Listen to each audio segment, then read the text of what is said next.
నన్ను ప్రెగ్నెంట్ చేసిన ప్రేమ్ నాకందకుండా పోతాడు. నా జీవితం అటు ఇటు కాని బతికైపోతుంది. నేను దేనిలో అయినా దూకి చేస్తాను. అప్పుడు మీరు సంతోషంగా ఉంది గాని. అంత మాటనకు తల్లి. ప్రమీల, నిషా చెప్తుంది కరెక్ట్. తప్పు చేశాడు, సరిదిద్దుకునే పని అస్సలు చేయట్లేదు. ఎలా తప్పించుకుందామని చూస్తున్నాడు. అదే వాస్తవం.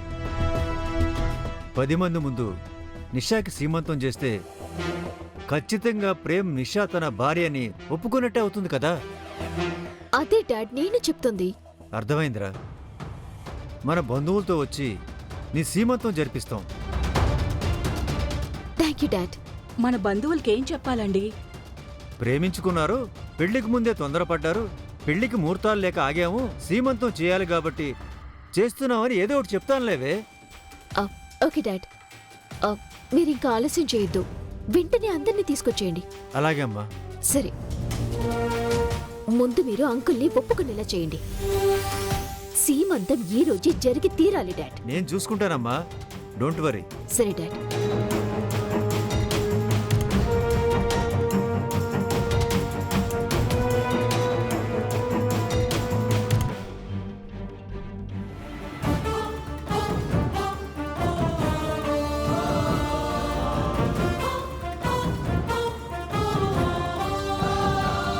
నమస్తే చెల్లెమ్మా. నమస్తే అన్నయ్య. నమస్తే వదిన గారు.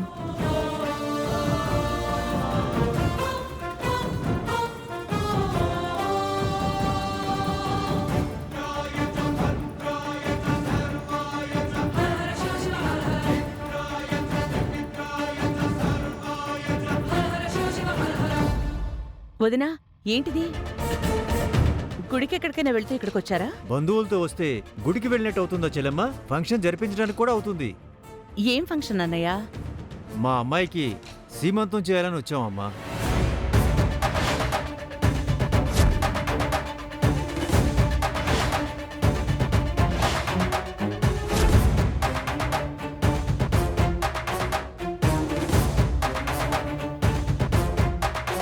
సీమంతం ఏంటి బావగారు? మెళ్ళో తాళి పడకుండా, పెళ్ళవ్వకుండా ఇప్పుడు సీమంతం ఏంటి? డెలివరీ అయ్యాక అన్న మీ మాటకు మేమేం అడ్డుపడట్లేదు బావుగారు. కాకపోతే డెలివరీ అయిపోయాక సీమంతం చేయలేం కదా. ఆ ముచ్చటేదో ఇప్పుడు జరిపిస్తే కదా ఆచారంగా చేసినట్టుంటుంది. మాకు తృప్తిగా ఉంటుంది.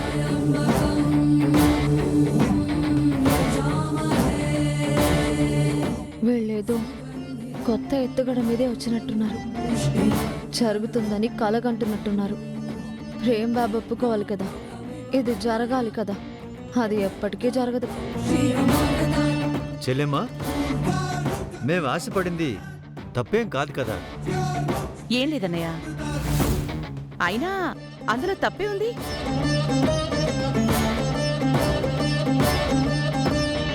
టెస్ట్ల తర్వాత పెళ్లి ఎలాగో అవుతుంది. ఈలోపు ఇవన్నీ ఆపాల్సిన అవసరం ఏముంది? ఎప్పుడైతే నిషా ఈ ఇంట్లో అడుగు పెట్టిందో అప్పుడే ఈ ఇంటి కోడలైపోయింది.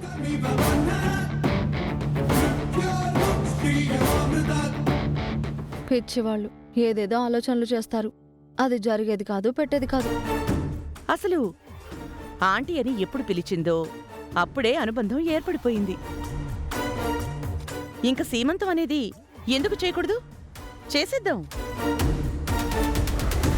రమా, ఇది కరెక్ట్ కాదనిపిస్తుంది.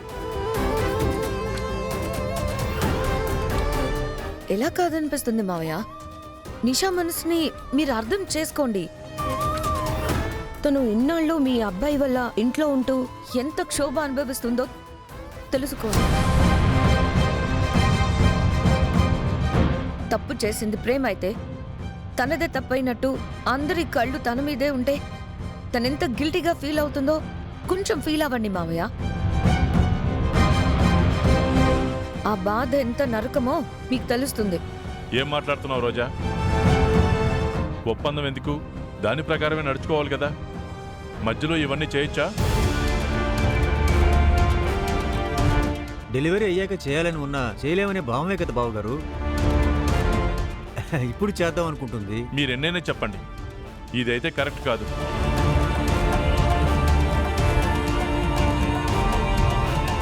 ప్రేమ్ బాబు ఒప్పుకోర్లే.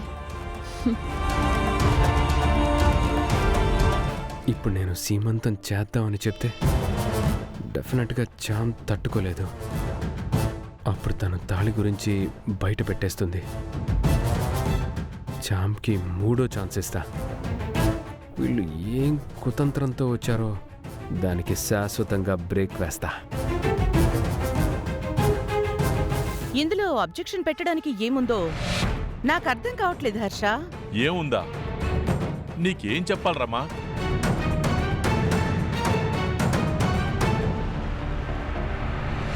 చామ్, కొంత ఇబ్బంది పెడుతున్నాను, ప్లీజ్ ఏమనుకోకు. కానీ తప్పట్లేదు. నువ్వేమో బయటపడట్లేదు. నువ్వు ఎప్పుడు చెప్తావో నాకైతే అర్థం కావట్లేదు.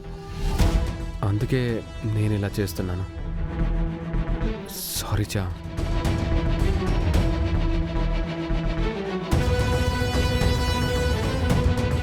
నాన్న, ఇందులో ఇంకేమీ డిస్కషన్ అక్కర్లేదు. నాకదే అనిపిస్తుంది. ఆయన కూతురు ప్రెగ్నెన్సీతో ఉంది. ప్రెగ్నెన్సీతో ఉన్న వాళ్ళకి సీమంతం ఎలాగో చెయ్యాలి కదా నాన్న.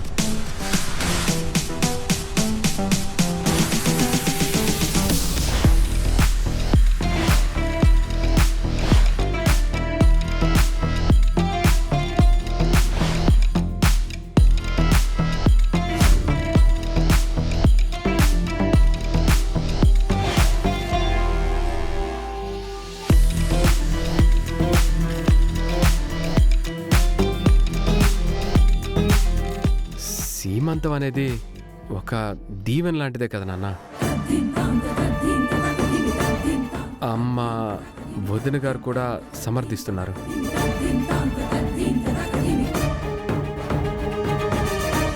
నిషాకి సీమంతం చేయాలని వాళ్ళ ఫ్యామిలీ కూడా ముచ్చట పడుతుంది.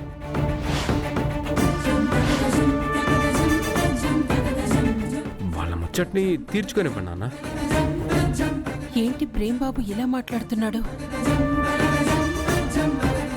అదే నాకు అర్థం కావట్లేదు అత్త. నిషాకి సీమంతం ఘనంగా ఏర్పాటు చేయండి. ఏ లోటు లేకుండా చేయండి. ఆ ఏర్పాట్లకి నేను సహాయం చేస్తాను. ప్రేమ్కి ఏమైంది ఇలా మాట్లాడుతున్నాడు?